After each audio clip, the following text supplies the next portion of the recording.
दोस्तों ये है अमेज़न का घना जंगल। ब्राजील और अन्य 8 देशों से लगा हुआ ये अमेज़न जंगल और पूरे साउथ अफ्रीका में फैला हुआ ये इलाका अपने अंदर कई राज छिपाए हुए है। यहाँ पर दुनिया की ऐसी जनजाति रहती है जिनका बाहरी दुनिया से कोई भी कांटेक्ट नहीं है। ये ट्राइब्स आज भी आदि मानव जैसी जिंदगी जी रहे हैं और बाहरी लोगों को अपने एरिया में घुसने तक नहीं देते हैं। ब्राजील के जंगलों में कई ऐसी जनजातियाँ रहती हैं जहाँ पर आज तक कोई भी नहीं पहुँच पाया है। ये आदिवासी जंगल के सबसे घने पेड़ों वाले इलाके में रहते हैं। आज ब्राजील में करीबन 300 ट्राइब्स रहती है और जिनकी पॉपुलेशन करीबन 9 लाख है। आज अमेज़न की सबसे बड़ी जनजाति गोरानी है जिनकी संख्या करीबन 50,000 है, लेकिन उनके पास बहुत ही कम जमीन बची है। पिछले 100 वर्षों के दौरान उनसे उनकी बहुत ही सारी जमीन छीन ली गई है, जो कि सोया खेतों और गन्नों के विशाल नेटवर्क में बदल चुकी है। दूसरा सबसे बड़ा अमेजोनियन ट्राइब तिकोना है जिनकी संख्या करीबन 40,000 के करीब है और यहाँ पर कई अमेजोनियन ट्राइब्स की संख्या करीबन 1,000 से कम भी है।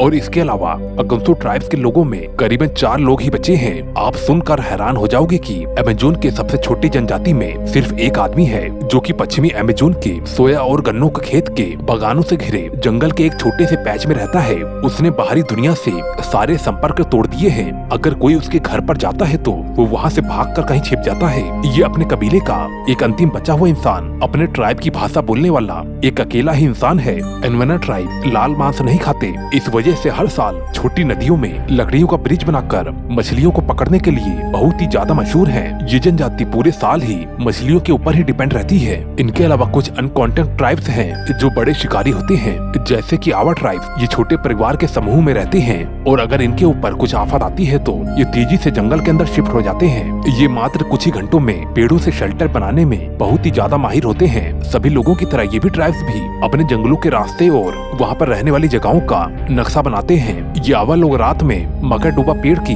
रेजिन से बने टॉर्च का इस्तेमाल करते हैं और जिसकी मदद से वो लोग शिकार भी करते हैं। दुनिया भर के आदिवासी लोगों की तरह इनका भी अपनी जमीन से बहुत ही ज्यादा गहरा संबंध होता है। ये उनके इतिहास और मिथकों में झलकता भी है।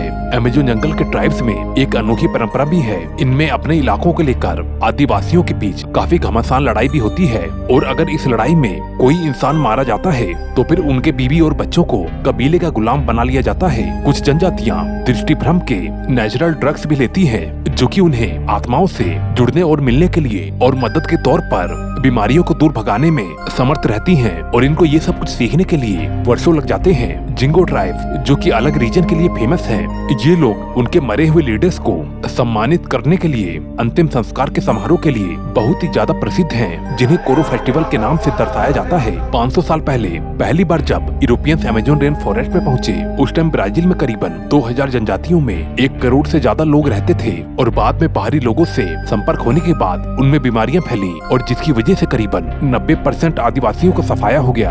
यूरोपियंस लोग पहली बार यहाँ पर फ्लू जैसी बीमारियों को छोड़कर गए थे, जिसकी वजह से इन 100 सालों में ये बीमारियां इनके अंदर घूमती रहीं और लगभग बहुत ही सारे आदिवासियों को सफाया हो गया। दोस्तों आज अमेज़न जंगल की हालत बहुत ही बुरी कंडीशन में है। यहाँ पर एक सदी में हर साल कई जनजातियां विलुप्त हो जाती हैं और अब बस जंगल ही बचा है और जिनमें कुछ छिपी हुई जनजातियां जो कि छिप छिप कर रह रहे हैं। लेकिन इसके बाद भी अभी भी अमेज़न जंगल की सीमा बहुत ही ज्यादा बड़ी है और इसमें बहुत ही ज्यादा भयानक रहस्य छिपे हुए हैं, जिनको वैज्ञानिक ढूंढने की तो कोशिश करते हैं, लेकिन अमेज़न के जंगल के अंदर पहुंचने के बाद वो कभी भी वापस नहीं आते और जो लोग वापस आते हैं वो आधे रास्ते से ही भाग कर आते हैं और तभी वो लोग बहुत ही सारी ऐसी कहानियां सुनाते हैं जिसके बारे में सोचना भी नामुमकिन सा लगता है। दोस्तों इन्हीं सब रहस्य के बारे में आपसे हम अगली वीडियो में बात करेंगे, इसलिए आज के लिए इतना ही। और दोस्तों इस वीडियो को बनाने में काफी मेहनत लगी है, कृपया करके चैनल को सब्सक्राइब करके बेल आइकन जरूर दबा देना, क्योंकि बेल आइकन दबाओगे तो तभी आपको अगली वीडियो मिलेगी। अब मैं मिलता हूँ आपको अगली वीडियो में। Okay bye.